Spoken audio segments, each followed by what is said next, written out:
بھیا آپ کا یہ جو رکا ہے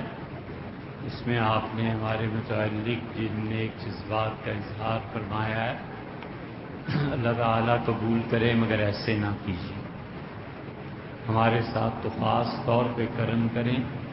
ہم ایک لفظ ایک حرف اپنے متعلق اپنی تعریف میں نہیں سننا چاہتے، اس سے ہمیں شدید تکلیف پہنچتی، سمجھے؟ کبھی غلطی سے بھی نہ لکھو نہ کہو، بس ہمارا سیدھا سادہ مسلک ہے۔ حضور صلی اللہ علیہ وسلم نے فرمایا فَإِنَّ الْحَيَّ لَا تُؤْمَنُ عَلَيْهِ الْفِتْنَةُ، اور زندہ آدمی کسی بھی وقت راہ سے ہٹ سکتا ہے، اور جب ہم مر جائیں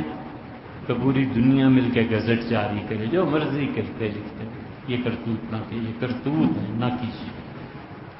رہ گئی کہ غامدی صاحب کو بڑے پیار سے مخاطب کیا اس لیے کہ ان سے علمی مباحث ہیں، وہ علمی مخالفین کی فہرست میں کھڑے ہیں، اور دوسرے جن صاحب کا آپ نے نام لیا ہے ان کے متعلق سختی کی وجہ یہ ہے کہ وہ پڑھے لکھے اتنے ہیں نہیں،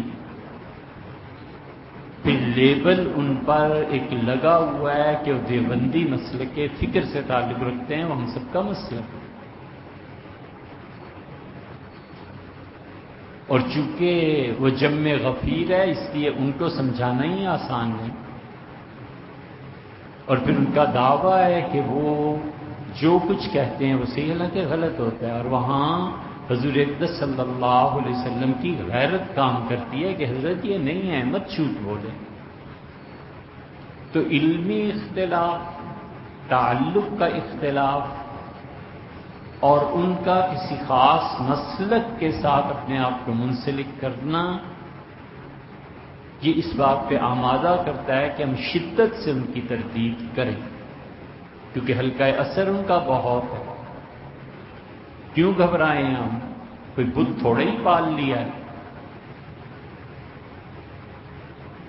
اور دوسری طرف علمی مباحث ہیں جن میں ان کی گمراہی واضح ہے، تو اس لیے دونوں میں فرق ہے۔ انداز تخاطب میں اپنے بڑوں کے ساتھ اور اپنے چھوٹوں کے ساتھ فرق کرنا ہی پڑتا ہے، نا اپنوں اور پرایوں میں بھی فرق کرنا پڑتا ہے۔ تو کیوں نہ آپ نے ہماری اس سختی سے بولنے کو اس محبت پہ معمول کیا کہ ایک بہرحال ایک آدمی سے تعلق ہو ہی جاتا ہے، جب وہ غلطی کرتا ہے تو زیادہ دکھ ہوتا ہے۔ اور یہ نہ کیجیے آپ، یہ جو لکھا ہے نا آپ نے، اللہ کا شکر ہے ہمیں کوئی پرواہ بھی نہیں، غلط بات۔